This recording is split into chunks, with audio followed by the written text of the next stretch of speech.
नमस्कार विद्यार्थियों। आज हम एमए सेकंड सेमेस्टर के फर्स्ट प्रश्न पत्र हिंदी साहित्य के इतिहास का अध्ययन करेंगे। आप लोग जानते ही हैं कि हिंदी साहित्य के इतिहास को 4 भागों में बांटा जाता है।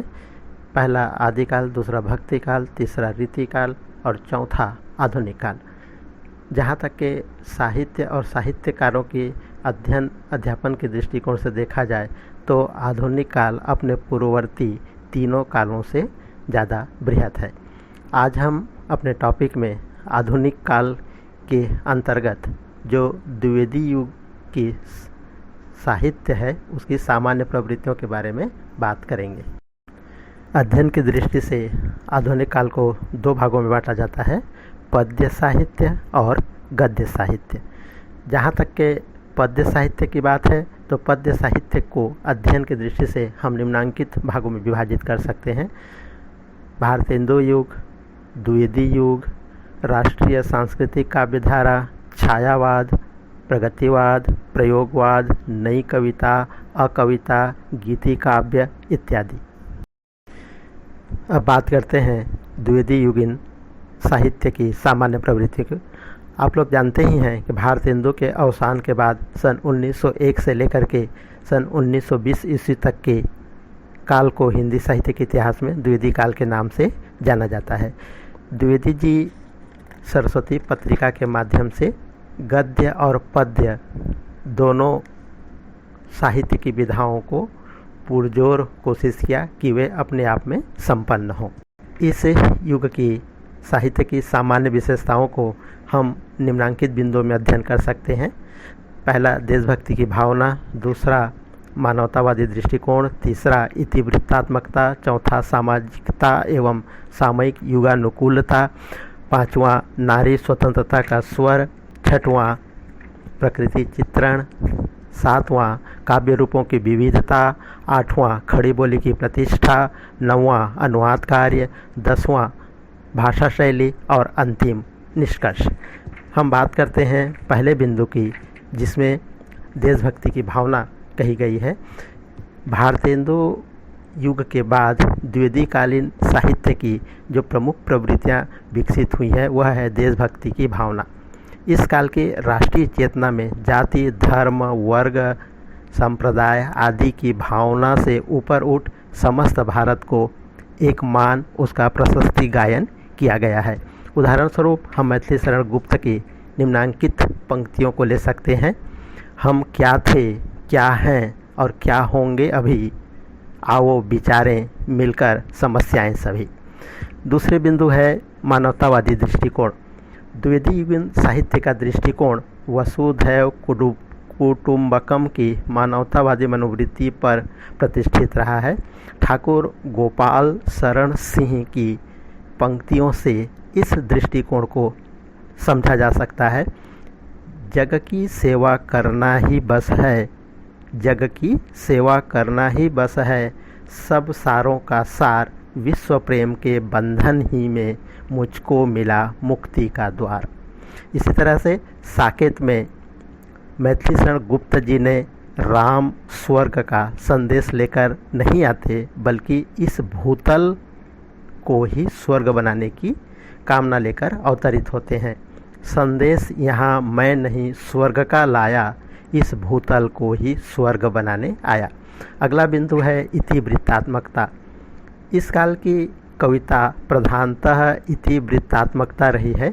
इस काल के कवियों ने अतीत गौरव का गान गाया, राष्ट्रीय चेतना का प्रचार किया, सामाजिक सुधारों की मांग उठाई और रीतिकालीन श्रृंगारिक प्रवृत्ति का विरोध किया। अगला बिंदु है सामाजिकता एवं सामाजिक युगानुकूलता। 20वीं शताब्दी के प्रारंभिक दौर में जनजीवन के सामने अनेक सामाजिक समस्याएं एक ही साथ समाज में जड़ जमाने लगी थीं, जैसे विधवा विवाह, अछूतोद्धार, बाल विवाह, स्त्री शिक्षा आदि समस्याओं के घेरे में सामाजिक उन्नति अवरुद्ध हो चुकी थी। ऐसी परिस्थिति में इस युग के साहित्यकारों ने खुलकर रूढ़ियों एवं संकीर्ण मनोवृत्तियों का विरोध किया। इसमें गांधी जी द्वारा प्रवर्तित सत्याग्रह की प्रशंसा करते हुए गुप्त जी ने स्पष्ट लिखा है कि सत्याग्रह है कवच हमारा, कर देखो कोई भी वार, हार मान कर शत्रु स्वयं ही यहाँ करेंगे मित्राचार। अगला बिंदु है नारी स्वतंत्रता का स्वर। सदियों से उपेक्षित नारियों की मुखवाणी को इस युग के साहित्यकारों ने मुखर स्वर प्रदान किया है। चाहे मैथिलीशरण गुप्त जी की उर्मिला, यशोधरा या शकुंतला जैसी त्यागमय कृति के माध्यम से इसमें अभिव्यक्त किया गया है। इस युग के कवियों ने त्यागमयी ललनाओं को हमारे प्राचीन कवियों ने कोई गौरव प्रदान नहीं किया गया था, लेकिन द्विवेदी युग में आचार्य महावीर प्रसाद द्विवेदी की प्रेरणा से गुप्त जी ने इन नारियों के त्याग को नए सिरे से दिग्दर्शन कराया है। उन्होंने यशोधरा में लिखा है, अबला जीवन हाय तुम्हारी यही कहानी, आंचल में है दूध और आँखों में है पानी। द्विवेदी युगीन साहित्य की सामान्य प्रवृत्तियों में अगली विशेषता है प्रकृति चित्रण। इस युग के साहित्यकारों ने प्रकृति के माध्यम से परंपरागत मानवीय प्रवृत्तियों के उभारने का महत्वपूर्ण कार्य किया है। विशेष करके हरिऔध जी ने प्रिय प्रवास में प्रकृति का बहुत ही मनोहारी रूप खींचा है।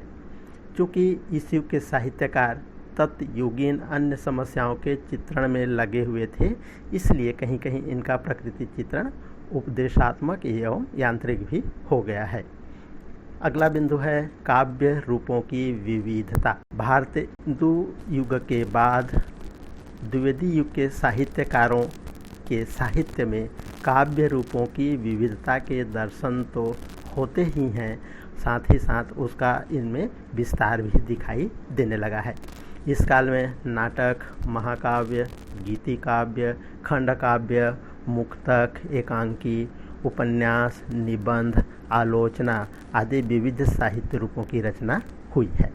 द्विवेदी युगीन साहित्य की महत्वपूर्ण विशेषताओं में अगली विशेषता है खड़ी बोली की प्रतिष्ठा। भारतेंदु युग में खड़ी बोली गद्य के रूप में विकास पाने लगी थी, परंतु द्विवेदी युग में खड़ी बोली को गद्य के साथ साथ पद्य में भी समान रूप से विकसित करने का सफल प्रयास किया गया। सरस्वती पत्रिका के माध्यम से आचार्य महावीर प्रसाद द्विवेदी ने इस गुरुतर दायित्व को निर्वाह किया है। अगला बिंदु है अनुवाद कार्य। अनुवाद कार्य के लिए यह द्विवेदी युग विख्यात रहा है। इस काल में श्रीधर पाठक ने गोल्ड स्मिथ की 3 किताबें हरमिट, ट्रैवलर, डेजर्टेड विलेज का अनुवाद क्रमशः एकांतवासी योगी, श्रांत पथिक तथा उजड़ा ग्राम के नाम से किया है। द्विवेदी जी ने स्वयं कालिदास के कुमार संभव का अनुवाद कुमार संभव सार के नाम से भी किया है। इस युग की अगली विशेषता है भाषा शैली। इस युग की महत्वपूर्ण विशेषता है खड़ी बोली का भाषागत संस्कार। द्विवेदी जी ने स्वयं भाषा के संस्कार पर जोर दिया एवं साहित्यकारों को उनकी भाषा संबंधी भूलों से अवगत कराया। इस युग के भाषा शैली के संदर्भ में आचार्य रामचंद्र शुक्ल जी का कथन स्मरणीय है, जिनमें उन्होंने कहा है कि व्याकरण की शुद्धता और भाषा की सफाई के प्रवर्तक द्विवेदी जी ही थे। और अंतिम बिंदु है निष्कर्ष। निष्कर्ष स्वरूप हम कह सकते हैं कि आचार्य महावीर प्रसाद द्विवेदी जैसी सशक्त बल्ली को पाकर हिंदी साहित्य लता लहलहाती हुई उत्तरोत्तर विकसित होने लगी। द्विवेदी जी ने भारतेंदुकालीन असंयमित भाषा का परिष्कार कर उसे नूतन संस्कृत गर्भित परिधान से महिमा मंडित किया है। साथ ही साथ हम यह कह सकते हैं कि आज हम जिस हिंदी गद्य एवं पद्य साहित्य का रसास्वादन कर रहे हैं वह कदाचित द्विवेदी युग की ही देन है। आचार्य महावीर प्रसाद द्विवेदी ने हिंदी साहित्य को जो गौरव गरिमा प्रदान की वह युग युग के लिए आदर्श बना रहेगा।